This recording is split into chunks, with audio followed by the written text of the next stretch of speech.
Hey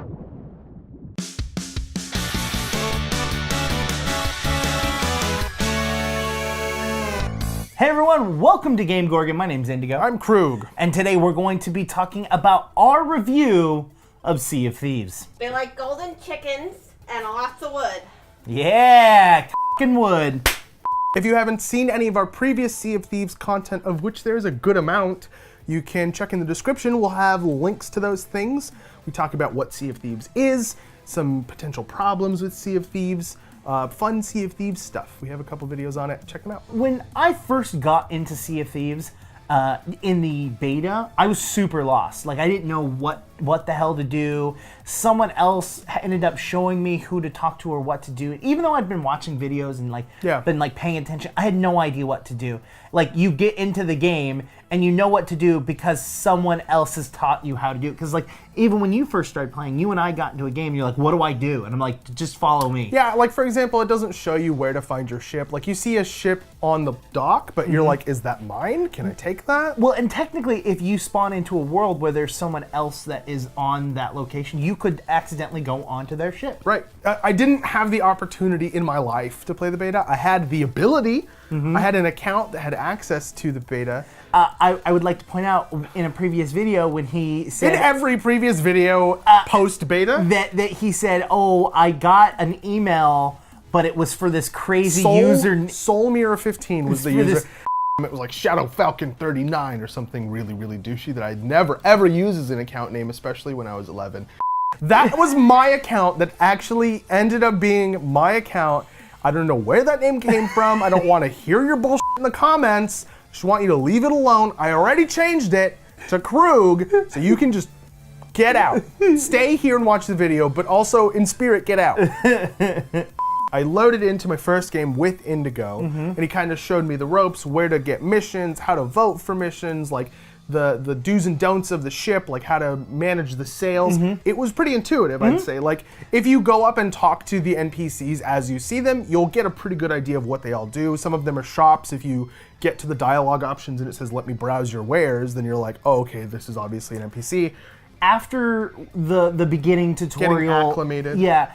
Getting, like, even the finer points, like, I felt like I was still continuing to learn. Like, I would say after I did a few missions, I did, like, the gold hoarders, but I then decided to do some mission with the exploring group, the people that make you go out and collect chickens and wood. Well, no, just chickens, snakes, and pigs.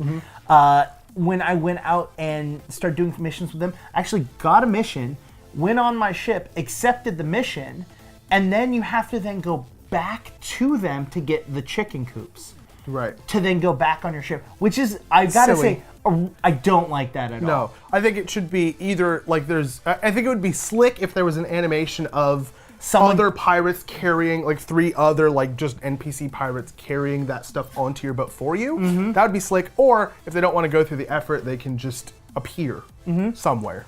I hate that because I will tell you, I've done this more than once, where I've accepted a mission from them. Set sail without any of the cages. Hey, guess what you can do without the cages? Nothing to progress the mission. Yep. So after doing a couple missions and a raid actually is something that he and I tried by ourselves, the game is really, really fun in most situations. Like, I think if you somehow, and I don't know what kind of controls Microsoft has in place to prevent something like this, but if you're just in a world with you and your crew and you don't have a lot of other pirates near you, I don't think the game is fun pretty much at all. I think it's kind of repetitive and kind of boring and kind of dumb. The second you introduce other players into the mix, I think that's when this game really shines. Like, going and doing a mission is fine, and like, if you want to like grind missions for like a specific goal that you have because you want a specific cosmetic that you're excited about, I think that could have some like merit as far as like just doing those things without interacting with other people. But it's really fun when you're on your way to a mission, your ship is empty, you don't have anything of value, and you see a boat next to land that isn't a port leaving. And you're like, what if they found something cool?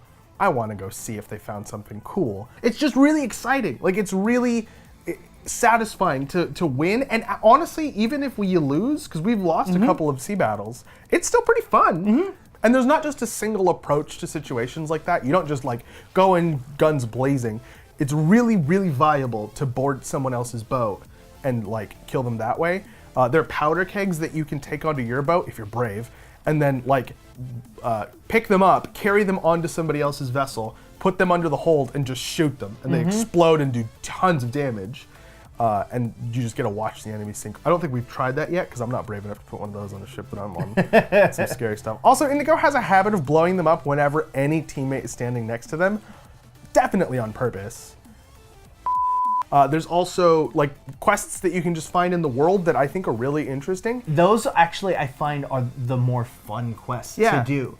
Like there's the generalized go to X island, dig up X treasure chest, go to X island, kill X pirate, go to X island, capture X pig, right? Those are the basic quests. But then there are like missions that you get that are messages in a bottle, which Yeah. are like, hey, go to this island, there's 10 treasure chests. And you're just like, What? go to this island. Where the f is this island? Go to this island. Like, Everybody's laser focused at that point. yeah. Do you hate that the entire progression system is cosmetic?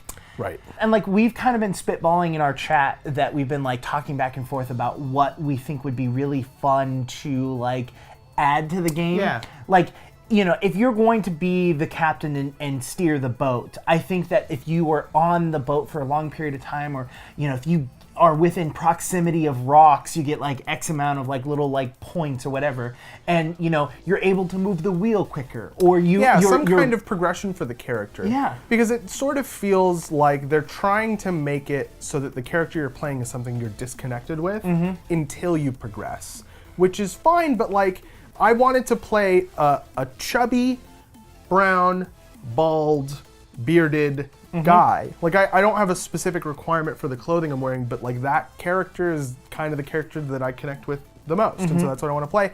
I didn't have the option to do that, because the character creation system is just RNG. You literally just roll the dice. It spawns 8 characters or 9 characters, I don't remember. And then if you don't like any of those, you roll again until you find something that you're like willing to take, or you get exhausted.